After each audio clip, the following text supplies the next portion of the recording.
Choosing a College by Thomas Sowell. Copyright 1989 by Thomas Sowell.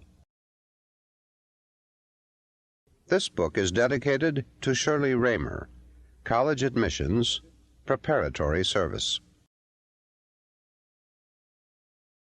Introduction. With all the college guides already loading down the shelves of bookstores, what excuse can there be for publishing yet another one? This guide does not even pretend to compete with or substitute for those huge college guides that are chock full of statistics about hundreds of colleges. Neither does it attempt to match the vignettes of particular colleges and universities found in some other guides. The purpose of this book is to start you out at square one, before you even know what questions to ask, what colleges to read about, or what statistics to look up.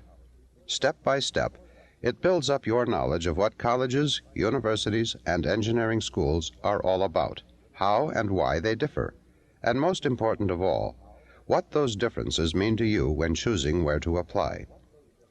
This is a how-to-do-it book, designed to help you find the kind of college that will fit your own particular goals, ability, pocketbook, and way of life. It tells you what to look for during a campus visit, how to read a college brochure so as to get what you need to know out of it, regardless of what message the college itself is trying to send.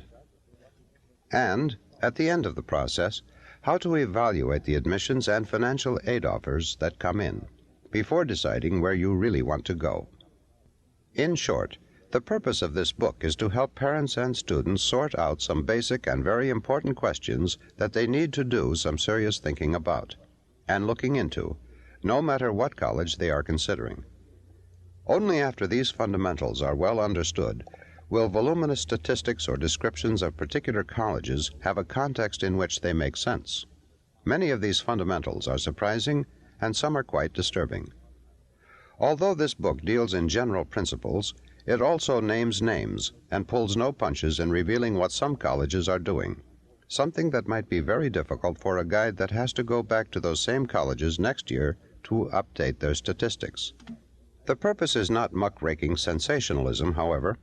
The purpose is to offer some practical suggestions for students and their parents.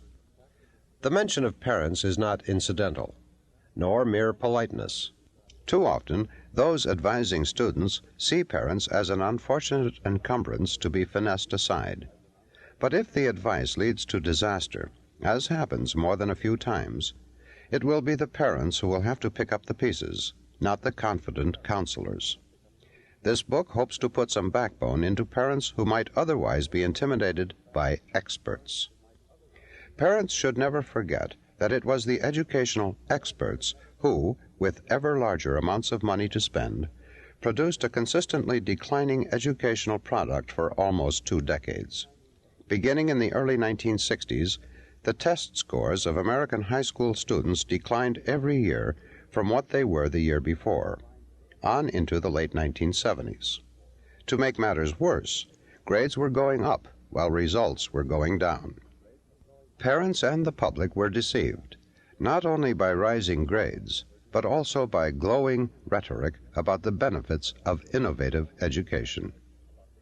The deception did not end there. Once the test score decline became a national scandal, educators claimed that this decline was due to an influx of disadvantaged students whose low scores brought down the average. In reality, however, the test score decline at the top was especially drastic. The number of students scoring 700 or higher on the verbal SAT in 1982 was less than half the number who scored that high in 1972. On something as important as choosing a college, parents should not defer to or be intimidated by educators who have failed so many children in so many ways for so long.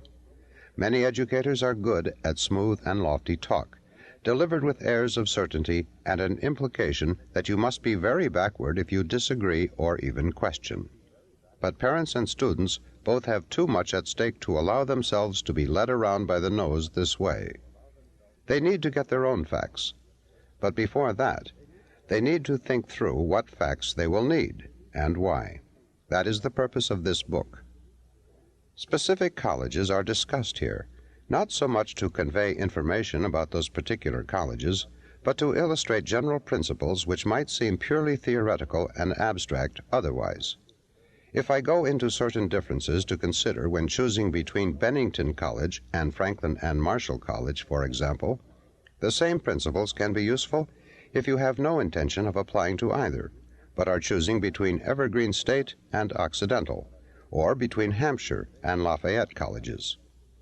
If the illustrations happen to include colleges, universities, or engineering schools that you are in fact considering, so much the better. These illustrations may also suggest some institutions you are not familiar with, but which you may find worth exploring further.